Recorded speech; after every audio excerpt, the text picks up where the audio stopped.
तो भाई सब मिराई मूवी का ट्रेलर तो आपने देख ही लिया होगा, जिसमें कि मूवी के बारे में, मूवी के प्लॉट के बारे में हमें काफी कुछ पता चल जाता है। मूवी की कहानी क्या होने वाली है, मूवी में तेजा सज्जा के कैरेक्टर का क्या रोल होने वाला है, कैसे वो मूवी में एक सुपर हीरो बनेंगे, मूवी का विलन कैसा होने वाला है, उसका मकसद क्या होगा, वो क्यों सम्राट अशोक के 9 बुक्स को पाना चाहता है। मतलब कुल मिलाकर मूवी के ट्रेलर और टीजर से हमें मूवी में क्या देखने को मिलने वाला है उसका अंदाजा पूरी तरह से लग जाता है। बट तब भी, जी हाँ, तब भी मूवी का ट्रेलर हमें अट्रैक्ट करती है मूवी को सिनेमा घर में देखने के लिए, क्योंकि ना तो इस मूवी की हाइप कूली और वॉर 2 की तरह है जिसमें कि क्या होने वाला है उसे देखने के लिए हम सिनेमा घर जाएंगे अलग अलग तरह की उम्मीदें लेकर, बल्कि यहाँ पर तो ऑलरेडी हमें पता है कि मूवी में क्या होने वाला है, बट कैसे होने वाला है उसके लिए तो हम सिनेमा घर जरूर जाएंगे, क्योंकि ट्रेलर वाइब तो वैसी दे रही है। बाकी आप अपनी बताओ ट्रेलर देखने के बाद आपका क्या ख्याल है। सो ट्रेलर की स्टार्टिंग में ही हमें मूवी के कुछ ऐसे शॉट्स दिखाए गए जो कि पूरी आदि पुरुष मूवी पर भारी है, और ये सब कुछ मूवी में हमें तब दिखाया जाएगा जब मूवी में तेजा सज्जा का कैरेक्टर इस स्टिक की खोज में निकलेगा, जहां पर उसे बहुत कुछ फेस करना होगा। जैसे में आप इस बड़े से पक्षी को ही देख लो। मतलब कुल मिलाकर मूवी में तेजा सज्जा की जर्नी बहुत ही ज्यादा कठिन होगी, बट फिर भी वो इस जर्नी को कंप्लीट करेंगे और इस स्टिक को पा लेंगे, जिसका मूवी में डायरेक्ट कनेक्शन होने वाला है भगवान राम के साथ। प्लस ये बड़ा सा पक्षी जो हमें दिखाया गया है उसका भी मूवी में डायरेक्ट कनेक्शन हो सकता है भगवान राम के ही साथ, बट कैसे, तो उस पर हम वीडियो में थोड़ा आगे चर्चा करेंगे। पहले हम मूवी के ट्रेलर को थोड़ा स्टार्टिंग से समझ लेते हैं। सो ट्रेलर की स्टार्टिंग होती है इस सीन से, जहां पर कि हम तेजा सज्जा के हाथों में उस स्टिक को देख सकते हैं और उसकी पावर को भी देख सकते हैं। तेजा सज्जा इस स्टिक की मदद से इस पूरे ट्रेन को रोकने की कोशिश कर रहे हैं। जैसा कि ट्रेलर के इस सीन में हम देख सकते हैं, ये रहा ब्लैक शॉट जिसने इस ब्रिज को तोड़ दिया है ताकि ट्रेन नीचे गिर जाए और ट्रेन के सवार सभी लोग मारे जाएं, बट तेजा सज्जा का कैरेक्टर ऐसा नहीं होने देगा। वो इस स्टिक की मदद से इस पूरे ट्रेन को रोक देंगे और ये सभी लोग सेफली इस ट्रेन से उतरकर अपनी जान बचा लेंगे, जैसा कि हम इस सीन में देख सकते हैं। प्लस इस सीन में तेजा सज्जा के साथ साथ जगपति बाबू भी होंगे और वो भी इस सीन में ब्लैक शॉट से फाइट करेंगे, जैसा कि हमने मूवी के टीजर के इस सीन में देखा था। ये रहे जगपति बाबू और ये रही उनके पीछे सेम वही ब्रिज। नेक्स्ट इस सीन में हमें कुछ सुनने को मिलता है,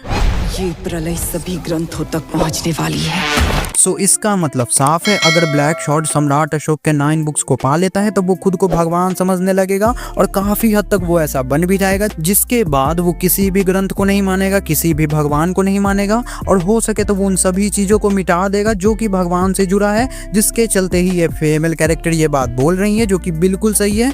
इसके नेक्स्ट शॉट में हम एक सिटी को देख सकते हैं जो कि पूरी तरह से जल गई है, बर्बाद हो चुकी है, जो कि शायद कोई और नहीं बल्कि काशी सिटी है। इसके बाद हम ब्लैक शॉट को देख सकते हैं, उसका हुलिया ट्रेलर के इस सीन में बिल्कुल डिफरेंट है। उसने अपने चेहरे पर कुछ बना रखा है जो कि शायद उसके अतीत यानी कि पास्ट का सीन होगा, जैसा कि इस सीन में वो अपने अतीत के बारे में कुछ बोलता भी है। मेरा अतीत तारा है। प्लस शायद वो इस जगह पर काफी दिनों से होगा, बट इस सीन में वो इस जगह से बाहर निकलने वाला होगा और बाहर निकलने से पहले वो खुद के लिए एक हथियार भी बनाएगा, जो कि पक्का उसका ये तलवार होगा, जो कि एक नॉर्मल हथियार तो बिल्कुल नहीं होगा। उसमें जरूर किसी तरह की ब्लैक मैजिक की गई होगी, जैसा कि इस सीन में हम देख सकते हैं। प्लस इस सीन में हम ब्लैक शॉट के पावर को देख सकते हैं। उसने इन सभी लोगों को अपने वश में कर रखा है और उनके साथ वो कुछ करने वाला है, जो कि मोस्ट प्रोबेबली ये चांस बनता है कि ब्लैक शॉट इन सभी को अपने वश में कर मार देगा। और जैसा कि मैंने पहले कहा, शायद ये काशी सिटी होगा। सो ट्रेलर के इस सीन में भी हमें काशी को दिखाया गया है, जहां पर कि मूवी की ये फीमेल कैरेक्टर तेजा सज्जा को लेने आई है। मतलब कुल मिलाकर मूवी में तेजा सज्जा का कैरेक्टर काशी से होगा। प्लस इस सीन को अगर आप ध्यान से देखोगे तो इस सीन में तेजा सज्जा को बांधा गया है, जो कि शायद इन लोगों ने बांधा होगा, जैसा कि इस सीन में तेजा सज्जा इन लोगों से फाइट भी कर रहे हैं। और उम्मीद है कि ये मैडम तेजा सज्जा को यहीं से अपने साथ लेकर अपने गाँव जाएंगी, जहाँ पर उन्हें ये सभी लोग मिराई के बारे में बताएंगे, इस स्टिक के बारे में बताएंगे, आने वाले मुसीबत के बारे में बताएंगे, यानी कि ब्लैक शॉट मूवी का विलन, कि अगर उसके हाथों सम्राट अशोका का 9 बुक्स लगा तब वो क्या कर सकता है। जैसा कि इस सीन में जगपति बाबू भी तेजा सज्जा को कुछ ऐसा ही बोल रहे हैं। नवग्रंथु से मिल गए तो पवित्र गंगा में रक्त बहेगा। तुम्हारा मतलब कुल मिलाकर ये सभी लोग तेजा सज्जा को कन्विंस करेंगे कि ब्लैक शॉट को सिर्फ तेजा सज्जा ही रोक सकते हैं, बट इसके लिए उन्हें एक पावरफुल स्टिक की जरूरत होगी, जिसे पाकर ही वो ब्लैक शॉट का सामना कर सकते हैं। जिसके बाद फाइनली मूवी में बहुत सारे ट्विस्ट एंड टर्न्स के बाद तेजा सज्जा रेडी होंगे मिराई को ढूंढने के लिए। जैसा कि हम ट्रेलर में देख सकते हैं, तेजा सज्जा जहाँ भी जा रहे हैं लोग उन्हें भगवान की तरह ट्रीट कर रहे हैं, उन्हें प्रणाम कर रहे हैं, उनके सामने सर झुका रहे हैं। इसीलिए एंड में वो भी इस बात को एक्सेप्ट करेंगे कि हाँ कुछ तो है उनके अंदर जो कि नॉर्मल नहीं है, इसीलिए इस ब्लैक शॉर्ट नाम की मुसीबत को उन्हीं को रोकना होगा। जिसके बाद वो मिराई जाने के लिए रेडी होंगे, जो कि फाइनली हमें पता चल चुका है कि मिराई एक जगह का नाम है जहां पर कि शायद इस स्टिक को रखा गया है, जहां पर कि श्रेया शरण की कैरेक्टर उनकी हेल्प करेंगी उन्हें अपनी जर्नी को कंप्लीट करने में। जिसके बाद उनकी जर्नी स्टार्ट होगी, जहां पर कि उन्हें ये सब कुछ अपने जर्नी में फेस करना होगा। और जहां एक तरफ तेजा सज्जा इस स्टिक की खोज में निकलेंगे, वहीं दूसरी तरफ ब्लैक शॉर्ट सम्राट अशोका के 9 बुक्स को ढूंढ रहा होगा, जिसके चलते तेजा सज्जा की तरह ही उसे भी बहुत कुछ फेस करना पड़ेगा।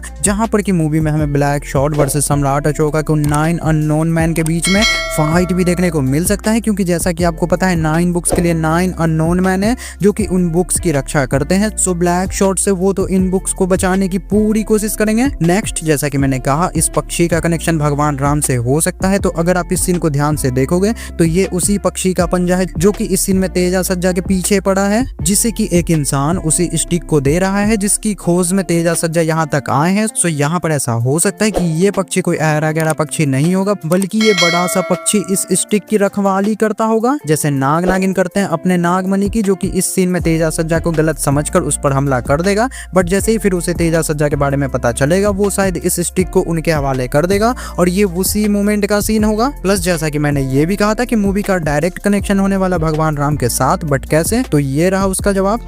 प्रभु श्री राम के समय त्रेता युग में अस्तित्व में आया हुआ आयुध। मतलब कुल मिलाकर ये स्टिक भगवान राम के समय से धरती पर मौजूद है, जहां पर की मूवी में हमें ऐसा दिखाया जा सकता है कि कभी ना कभी भगवान राम ने भी इस स्टिक का इस्तेमाल किया होगा, जिसके बाद इस स्टिक को सेफली इस जगह पर रखा गया होगा ताकि ये स्टिक किसी गलत इंसान के हाथ में ना लगे, क्योंकि शायद इस स्टिक का इस्तेमाल कोई भी कर सकता है, चाहे वो एक अच्छा इंसान हो या बुरा। इसीलिए ट्रेलर के इस सीन में हम इस स्टिक को ब्लैक शॉर्ट के हाथ में भी देख सकते हैं और तेजा सज्जा के हाथों में हम ब्लैक शॉर्ट के तलवार को। और जैसा कि ट्रेलर में दिख रहा है, ये शायद मूवी का एंडिंग सीन है और तेजा सज्जा वर्सेस ब्लैक शॉर्ट का फाइनल बैटल, क्योंकि ट्रेलर में हमें यहाँ का सीन काफी बार दिखाया गया है, बट हर बार अलग अलग एंगल से। सो शायद ये मूवी का एंडिंग सीन हो सकता है। बाकी आप अपनी बताएं, आपको क्या लगता है। और ये भी बताएं कि क्या आपने इस सीन में ये नोटिस किया, ये मूवी में सम्राट अशोका के टाइम का सीन है, जहां पर कि हम उन 9 बुक्स को भी देख सकते हैं और एक बंदे को भी देख सकते हैं, जो कि शायद कोई और नहीं बल्कि खुद सम्राट अशोक होंगे। और ऐसे ऐसे 2 सीन्स हमें ट्रेलर में दिखाए गए हैं, एक ये सीन और एक ये सीन। नेक्स्ट, इस सीन में तेजा सज्जा एक मंत्र बोलते हैं, जिसके बाद ये स्टिक एक अलग ही तरह की एनर्जी क्रिएट करती है, जिसके बाद यहाँ पर क्या होता है वो तो आप देख ही सकते हैं। तो कुल मिलाकर इससे हमें इतना तो समझ में आ जाता है कि इस स्टिक को प्रॉपर तरीके से वही इस्तेमाल कर सकता है जो कि इसके बारे में सब कुछ जानता है, जैसे हमें कब कौन सा मंत्र बोलना है जिससे ये स्टिक अलग अलग तरह से काम करती होगी। बाकी इस बारे में आपका क्या ख्याल है वो आप मुझे कमेंट बॉक्स में बताना ना भूलें। बाकी कुल मिलाकर मूवी की ट्रेलर वाइब तो अच्छी दे रही है, जैसा कि मैंने पहले कहा, बट ट्रेलर आपको कैसी लगी वो आप मुझे कमेंट बॉक्स में बताना ना भूलें। बहुत ही जल्द मिलेंगे किसी नेक्स्ट वीडियो में, तब तक के लिए देखते रहिए मिस्टर अल्टर।